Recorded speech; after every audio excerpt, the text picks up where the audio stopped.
You must be at least 18 years of age to listen to the following podcast. I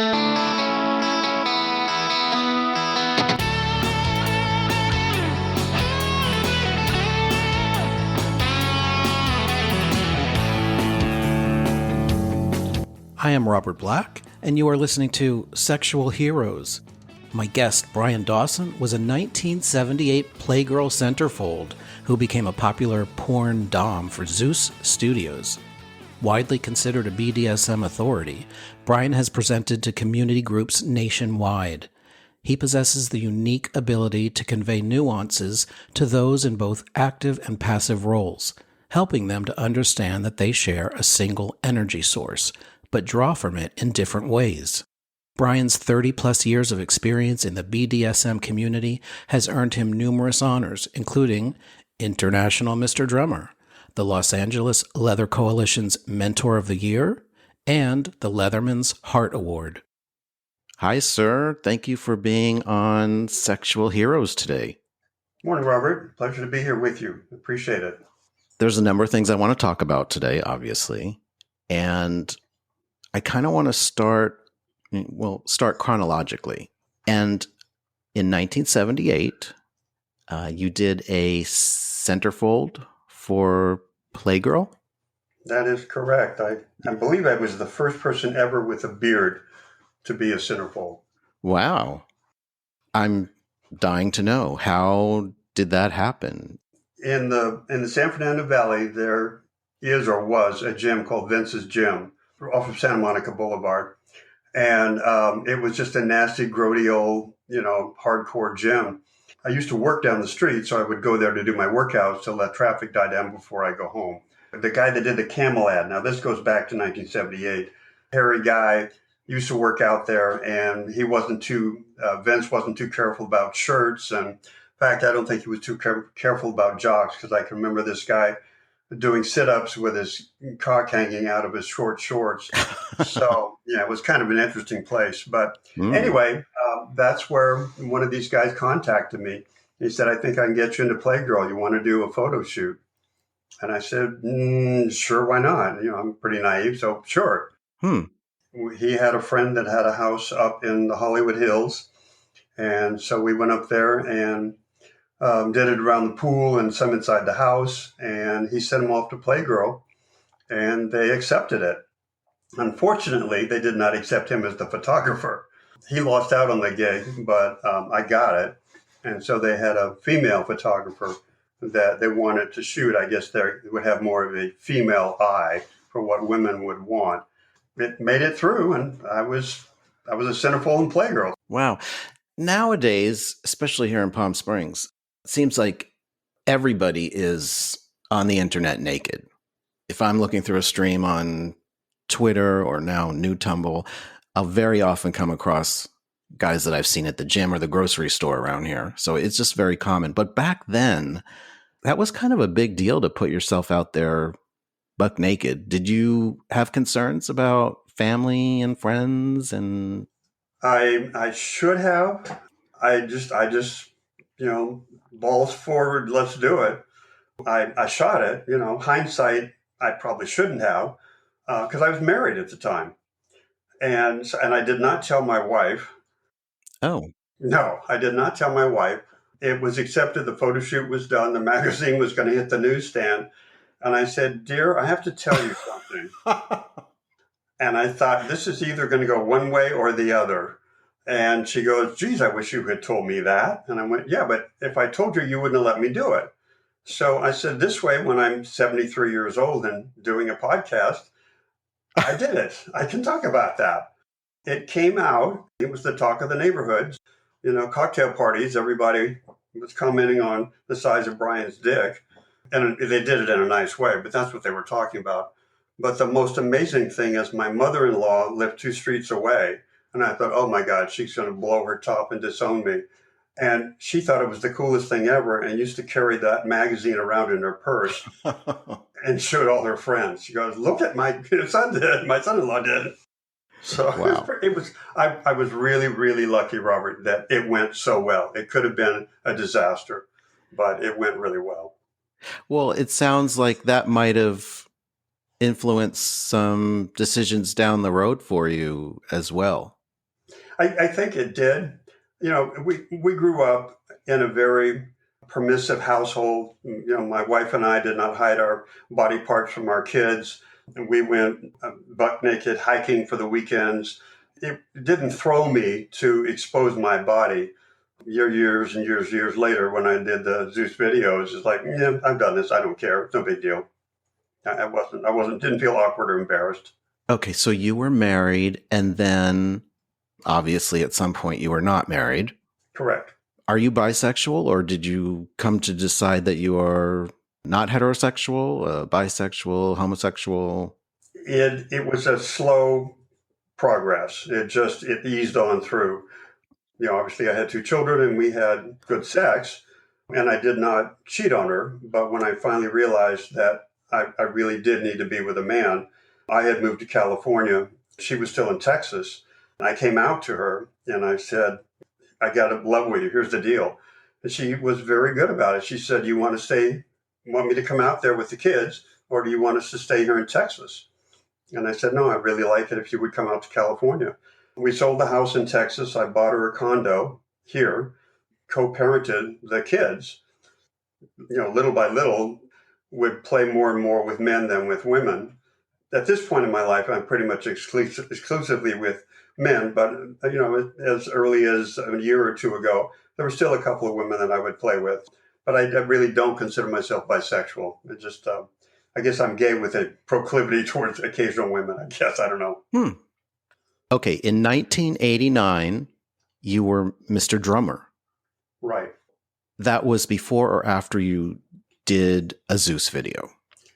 The chronology of this was, I moved to California. I had lived in Texas. So in Texas, we would go country western dancing. That's just what you did. When I moved to California, I discovered that there was a bar in Long Beach, Floyd's in Long Beach, country western. Pretty soon I discovered that, started going there for line dance lessons and Sunday beer bus, and I was a good dancer. I met a man, David. David introduced me to leather and said, well, let's go up to LA. So he took me up to the one way and his leather vest that he gave me eventually. And then Floyd's decided they were going to have a Mr. Floyd's leather contest. And he said, you should enter this. I went, okay. So I entered it in a turquoise Speedo. And I had jeans, boots, and a vest, but I did not have, any other accoutrement. Yeah, so I won with that. And I went to IML in 1988. By that time, I had acquired a leather jockstrap and the other leathers that I needed. There was a guy he was in Long Beach at the time. His name was Wayne's Leather Rack. And he said, if you will let me be your sponsor, I will provide you with all of your leather. And I went, okay, wow. So in 1988, I went to IML and I was second runner-up behind Michael Perea. That was pretty cool. I mean, there were, 70 guys? Yeah. But I'm not terribly political, and IML was more political. Along the way, I had been introduced to a guy named Bob in LA who became my slave. He introduced me to Race Bannon and Guy Baldwin, who were together at the time. They were having a pool party. At the pool party were Michael Bales and his life partner, Scott Answer. Scott and I hit it off really well, and we started playing in the pool. Michael noticed that there was a definite sexual tension between the two of us, and so he said, are you interested in doing a video? That's kind of how the video thing started. And then Michael Bales said, you probably would be a great drummer contestant because this is really your thing. You're not political. You're more a get her done kind of guy. And I went, that's true. So he suggested that I run for drummer. I won drummer in '89. So that's kind of how that all happened. So Michael Bales, Daddy ZEUS, asked you to be in a ZEUS video. You've told us about how you came to be a Leatherman, but at what point did you discover BDSM? And because in the ZEUS video, you were in a scene, I take it. Yeah. what experience did you have at that point as a BDSM player? Very little. I had fantasized about it, but I had not actualized much of it at that point. It was an opportunity actually for me to kind of live out a fantasy on tape. Wow. So did Daddy ZEUS kind of guide you, sort of mentor you through the scene? Very much so. You know, if you knew Daddy ZEUS, he was a control freak, and you were a paid model, and he had an outline, and you followed it, and you didn't question him, and you did what he said to do, and you were paid as a model, and you were done. He did discover that I had, again, some expertise, because between Race and Guy, they were mentoring me. So I was becoming much more proficient at, flogging and bondage and, temporary piercing and blah, blah, blah, blah, blah. It was kind of all happening simultaneously. I was being, mentored by these guys, these men, and I was actually getting to actualize my fantasy. And then I was getting to do it on tape through the guidance of Daddy ZEUS. Well, I was a ZEUS model as well. Right. And my experience of Daddy ZEUS is it was all about what I wanted to do, making sure that I was comfortable in what was happening. It felt like it was very much tailored to what I was interested in as a BDSM submissive. The other thing that's coming to mind is you got this mentorship from Race and Guy and Daddy ZEUS. I'm guessing all of it was as a dominant. No, I was submitted to anything I've ever learned. And any talk I've ever given, I said that I think the best DOMs were subs at some point. Because, how else do you know what it feels like to beat somebody if you haven't been beaten? How do you know when enough is enough? How do you know what sticking a needle in some guy's nipple feels like if you haven't had it done to you? So I stand by that pretty much. Guy single-tailed me, Race flogged me. I knew what it felt like, and I think that's made me a better Dom as the years have gone by. Well, that totally answers an upcoming question I had. Okay. Well, let's go back just a second, because sure. I probably did Daddy ZEUS a disservice. He knew where my expertise did lie. When we did a video, he said, okay, here's the scenario. Here's what we're going to be doing.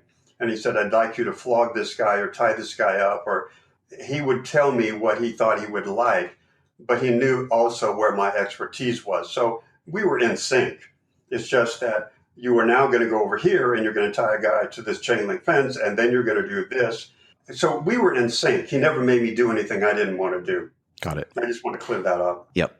Oh, how many ZEUS videos did you do? I did, I think, one or so a year for about 9 years. Wow.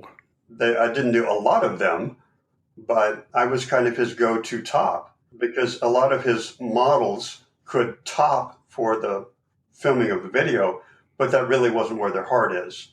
And he knew I really enjoyed doing what I did to men, and I guess that came through when he shot the video.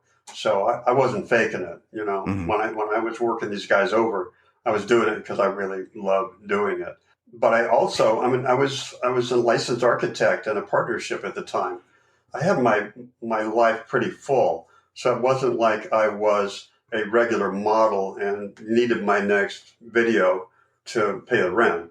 It was just for shits and grins. I feel very, very fortunate that he picked me. I never regretted any of it, but it was just an ego trip. Really? You want me to do this again? That was pretty cool. So I loved doing it.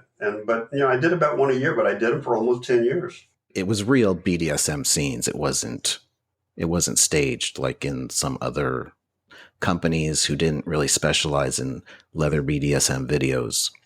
And you're exactly right. And are you familiar with the story about USSM3 and what happened to Michael? No. We filmed it up in Tony DeBlaw's house.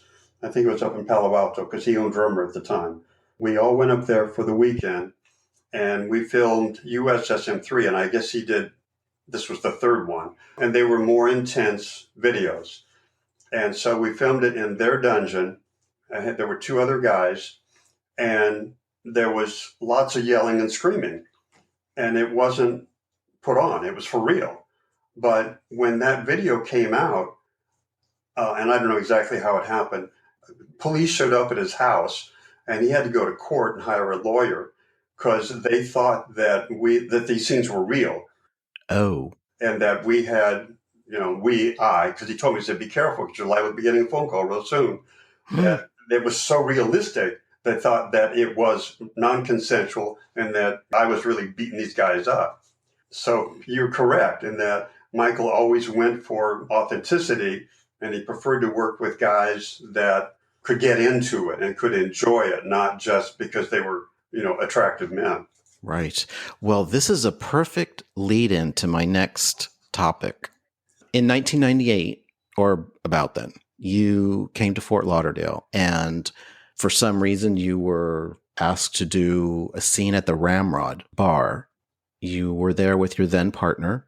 I believe his name was Jeff. Mm-hmm. Jeff, correct. I was asked, I guess they needed somebody to be a bottom in this, whatever scene it was going to be, and somehow I got asked, and they put us together. We talked the night before. I guess we were connected because somehow through Scott Answer, who was living in Fort Lauderdale and was also, of course, a ZEUS model. Right. We talked about what we were going to do, and what we came up with was we decided to do something that would be more organic or appear to be more organic, not something that was, here's the beginning of the demo and here's the end of the demo, but something that would occur organically in the bar, and people would think that it was something evolving on the spur of the moment. So we planned that you and I would sit at the bar, and I was dressed in some nerdy clothes, not leather, and you were sitting at the bar a few stools away. The scene was we were going to role play, and you were going to start harassing me because of what I was wearing. And from there, it turned into a barroom brawl. And at one point, you had me pinned on top of the pool table. This is all etched in my memory. This was a life-changing scene for me. Uh-huh. And one of the things that I had planned as a bottom that I did not tell you in advance of the scene was I wanted to come up with something that would be a surprise for you and make it appear more real and help you feel more real in the scene. And that was, I was going to spit in your face. Mm-hmm. Is this coming back to you at all? Yes. Yeah. No, it is. So you had me pinned on the pool table, and I remember spitting up into your face. And of course, the crowd is watching how this has evolved, and they think it's real. Mm-hmm. And you were talking about the police being contacted about the ZEUS video. And if I remember correctly, somebody either had called the police or was dialing the police, and somebody had to let them know that this was, staged. Right. And then eventually you had me on the cross, and I believe that was the night I broke the cross. And I learned how strong I can get in the middle of a scene. Those kinds of scenes, and even though you tell the bartender or the manager of the bar or something, like this is all staged and, just be cool about it. But if somebody in the audience, in the bar gets carried away enough, they feel it's their duty to try and save your ass. But what you came up with and spitting at me was like perfect, because nothing would enrage me more than that. Yeah. Nothing. I mean, you want to set me off, do something like that. And for me, it was, I mentioned life-changing. I think it was then I discovered how much I loved doing public demonstrations like that. People ask me about that too. I guess I have a controllable ego, but like you, it's a rush. It's a rush to be able to be out there, and because I'm sure you, as I, over the years, you get asked to do stuff. It never goes quite the way you thought it was going to go, but that's also what makes it edgy and exciting, because you don't know. You just don't know. It's fun. And as a bottom in the scene, there's kind of a pressure to really do your best. Of course, as a submissive, you You always want to do your best, but there's extra pressure when it's a public demo. Right. I've told guys when I play with them, if you just let go and trust me, 90 times out of 100, it's going to go where it needs to go. Mm-hmm. Just be present in the moment. But as soon as you start trying to get ahead of where we're going, that's where your chance for the scene not to be as successful. Don't try and control things. Just live it out. Just go with it. And your response will be 100% authentic. And the people will understand that. They'll pick up on that. If I can tell a quick little sidebar here. Sure. I was in, I think it was Dallas. It was, a leather fest something. I was there with a boy, and he and I had played in the dungeons back then, or the play parties were in sort of separate rooms. And so there was a flogging room. So he and I had done a scene. We were sort of leaning against a column and doing aftercare and kind of, just hugging and holding on to each other. And there was a daddy and his boy that had taken over the St. Andrew's Cross. They were doing a very heavy, intense flogging scene. The guy I was with and I both burst into tears. I mean, we were, maybe 15 feet away. But that's how powerful this stuff can be. Mm-hmm. Because we were feeding off their energy. Whatever was going on with them was going on with us, enough that we both started tearing up. It was that powerful. So that's what's so cool about this. Yeah. Well, you just reminded me of something. That night that we did that demo, a guy that I was dating at the time who thought he was into the BDSM scene watched us, and he walked out that night, and I never saw him again. Oh, I'm sorry. No, he couldn't handle it. He saw the intensity, and he had never seen me fly. Yeah, the euphoria. Exactly. So I don't know if he was intimidated. I'll never know exactly what was going on in his mind because we actually never spoke again. Well, maybe I did you a favor. I think you did, yes. And today, this is why I have to call you sir. I have to. And I appreciate that very much, so thank you. In advance of the podcast, I'd ask you to send me some information. And one of the things in your bio reads that you help DOMs and subs, I'm kind of paraphrasing that, to understand that they share a single energy source, but draw from it in different ways. That sounds very mystical. Can you talk about that? Yeah, and thank you for bringing that up, because that's one of my pet things, is that you see people get into a scene, they each have their own agenda, and that's when the scene goes wrong. I've spoken quite a few times over the years, so I like using visual props. My prop for this was a hula hoop, and I divided the hula hoop in half with an elastic band. And I said, here's what I want you to see. This circle represents all of the energy in a scene. It's not over here or there. It's all inside this circle. And I've divided this circle in half. And on half, I want you to understand that it's the dominant. On the other half that's been divided in half is the sub. So daddy, boy, slave master, however you want to, but a dom and a sub. Mm-hmm. But you'll notice that what I divided in half with is a piece of elastic. And I watch what happens. And I move the elastic one side or the other. And you see what's happening? If the dominant's on this side and the elastic goes towards the sub, that means that the energy is greater on the top side. But I could take that elastic and I can move it the other way. And all of a sudden, the energy inside the circle or the scene is primarily the subs. But the energy never comes outside the circle. That's what I think is so important for people to understand. And it's like, I'm a lowly sub. Okay, well, you can be a lowly sub, and I'm going to be this incredibly dominant top. But that's because we choose that. That's what we want. But it doesn't mean that you are less or more than me, or I'm less or more than you. We are sharing a single energy at the same moment.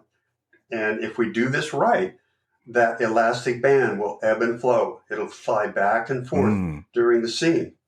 Because I'm going to beat on you, and you're going to retreat. And then you're going to respond. Your energy is going to change. And as that energy changes, it will affect me. And then I'll go, oh, based on that energy, this should happen. They're very organic. They're not planned. You hate it when you play with somebody and you go, well, first I want you to tie me up, and then I want you to play with my nipples, and then I want you to edge me. Then we're not going to play, because that's not how that works.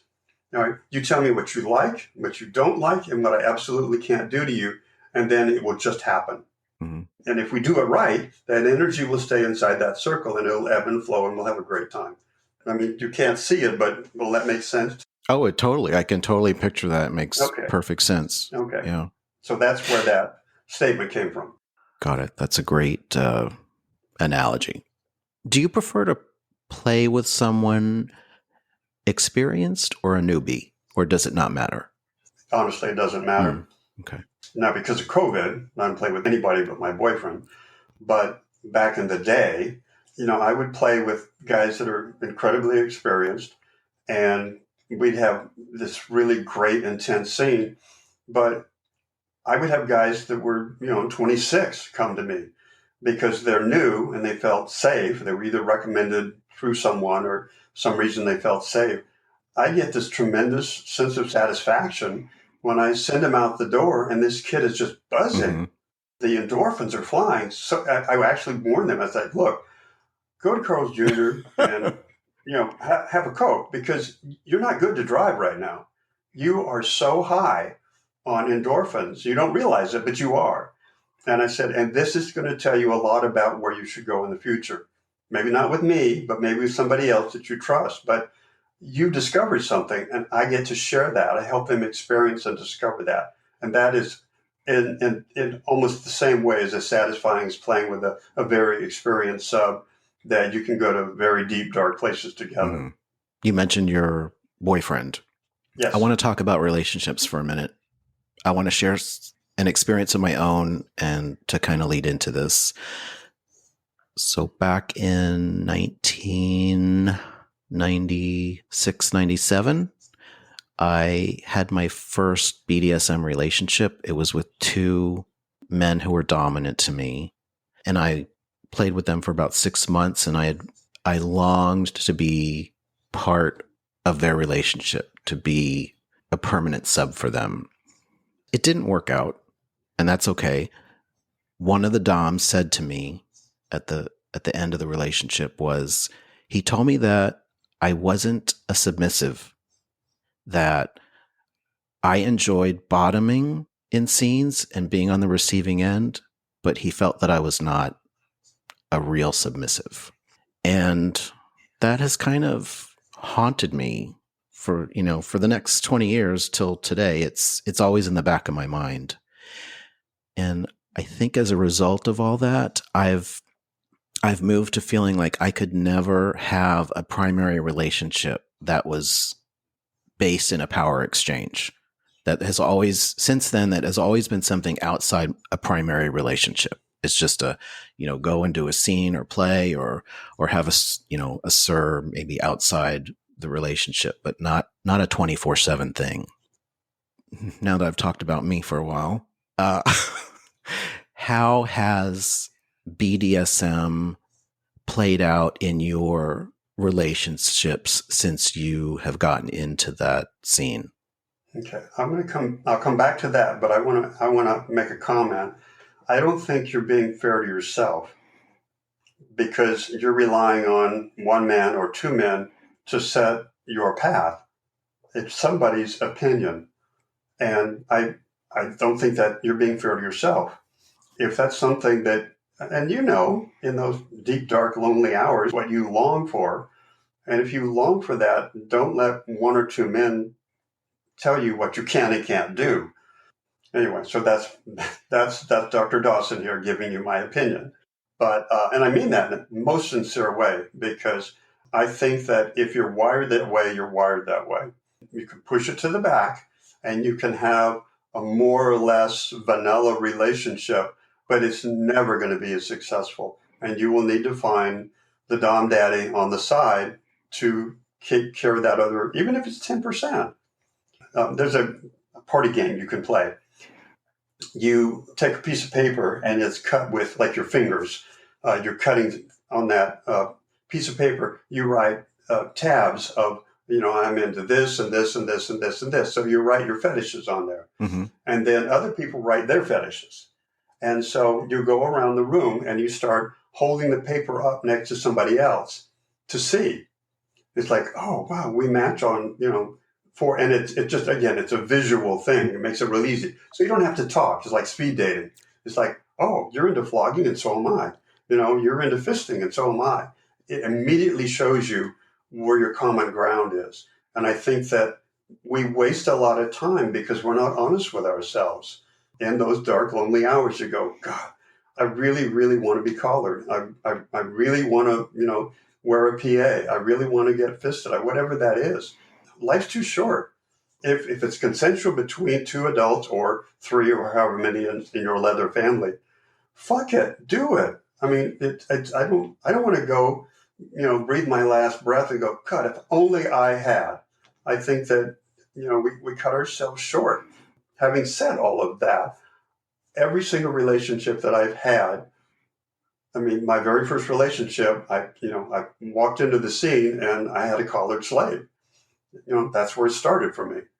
Thanks to my mentors, like, that's what I want. I was married and we didn't even do missionary style, right? What I would dream about would be tying up men and hurting them. That was my fantasy. So when I started dating men, it's like, I can't afford, I came out at, when I come out at 39, 40, I can't waste any more time. I got to get to it. And I think that's part of the reason that I went from wearing a turquoise Speedo to being Mr. Drummer in like 2.5 years. I was on the fast track. I needed to make up for lost time. I knew in my heart of hearts where I wanted to be and what I wanted out of life. And I had told myself no for too many years. I mean, my very first relationship, was with a slave. And that required more or less that I had to be a master. And I kind of discovered that was too tedious. I really don't care when you take a shit. You don't have to call me and ask. So I'm like, okay, so that's not quite the fit that I needed. After that, I met another guy. And it's like, okay, that comes closer. And then I met Jeff. And Jeff kind of filled the definition of a boy. We were comfortable as daddy boy. And so that worked pretty well. Ever since then, the relationships that I have had have been more or less based around that kind of a dynamic. But what I believe is that you can have them on a rheostat. If you feel like you want to fix dinner for your boy, then fix him dinner. It doesn't matter what it says in the book, like the boy always serves the master. It's like, if you feel like it, go for it. And sexually, I just want you to play with my butt tonight because I feel like it. I made that decision, right? We all have prostates, and a little prostate massage probably feels pretty good to everyone. So you tell your boy, okay, tonight, here's the deal, right? You're going to please me that way. And people get all hung up on, I'm the dom, you're the sub. I can't do any of those things. Come to the relationship that I'm in now. It's equal, but it's not. And it's on a rheostat. He'll be in there making coffee and I'll come up and start spanking him. Mm-hmm. It's on a rheostat. It just depends on how we feel. We're both very much into nipple play. Mine are so hardwired. It's, most guys' nipples have discovered that they're hardwired, but we both enjoy that. You don't have to ask permission. Come up and start tugging on mine. If I don't like it, I'll tell you. I'd be stupid to stop you because I love it. But I think people get too hung up on it. All you have to do is, and I get yes, sir, from him. If I don't like the answer, then I go, excuse me? Sorry, sir. It doesn't have to be for me. This is Brian's personal relationship. That doesn't mean that masters and slaves can't be incredibly happy and in love, and it's right for them. It's really whatever's right for you. I couldn't have a vanilla relationship. I started dating a guy. We were introduced to a mutual friend. He moved out here and he lived just down the street from me. And it was a BDSM-based relationship. And what we discovered as time went on was he was playing at it. It was real for me, but he was playing at it. And it was not that satisfying. I finally said, look, we can be friends or not friends, but we can't be lovers because this isn't real for you. This is intense and powerful and real for me. And for you put on the cop outfit on Friday night and we kind of role play. And there's nothing wrong with that. So, please, I don't mean to tell anybody this is wrong and that's right. All I'm saying is what's right for me. Mm-hmm. He and I became friends. That was years ago. We still call every once in a while. He still stops by when he's driving through. So we've remained friends. And so that's good. But it didn't work for me in the long run because it wasn't real. He wasn't really, really wired that way. And if you're wired that way, you know it. And again, there's nothing wrong with putting on a cop uniform on Saturday night and, tying your partner up and putting handcuffs on him. There's nothing wrong with that. So I'm certainly not here to give anyone, what's right and what's wrong. It's what's right or wrong for you. And that's all that matters, for you. And when we start overlaying our opinions, our lifestyle, our rights and wrongs on anybody else, that's when we all get into trouble. So I'm a big proponent of live your life your way so it works for you. As long as, women, children, and small dogs are not hurt, then who cares? That was a long-winded. I'm sorry, but thank you, Robert, for letting me kind of go off there. No, that was great. What are you most proud of? Well, it's my kids. Mm. And there's so many gay men that were married and came out. But if you don't have children, again, I have to be careful how I say this. But no, the thing I am most proud of are my children. That's the thing that brought me, more than Jeff, more than any relationship. The fact that I had two incredible children that got through all this. They love me in spite of the fact that Dad is a gay, kinky, twisted guy. And they know about all of it. They know where the dungeon is. They don't go there, but they know where it is. They know all about my life. I've never hidden anything from them. And it's not in spite of, but I guess in spite of. They still love me and we still all get together and, share time as a family. Quite honestly, that's what I'm most proud of. Well, they are very lucky to have you as a father. I can tell you that. Thank you. What's on your bucket list? Well, we had our second vaccination shot 2 days ago. We both felt like shit yesterday with chills and fever. Feel pretty good today. So that's on my bucket list, is that the dungeon's been shut down for a year. There's a couple guys I'd like to get back in there and work them over. There's what did I say? Rain check. There's a list of guys with rain checks. So, I'd love to get back in there. Again, not to take away from my boyfriend, because he'll do anything I say and he's wonderful and we have a great time together. But it's just fun. BDSM is fun.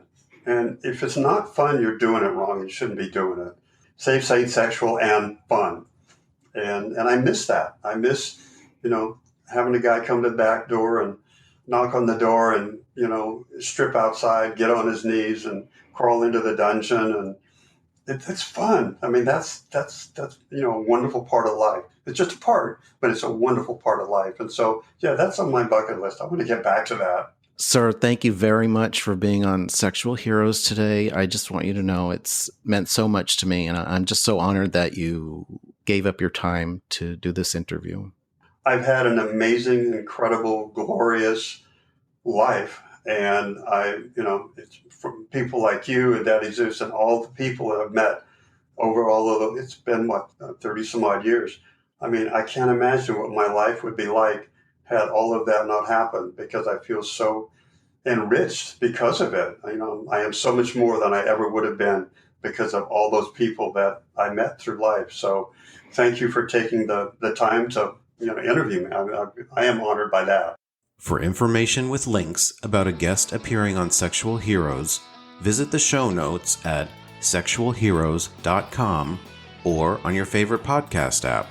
And while you're there, be sure to rate, review, and subscribe. You can follow and message me on Twitter at Robert Black XXX and on Facebook at Real Robert Black. Thanks for listening.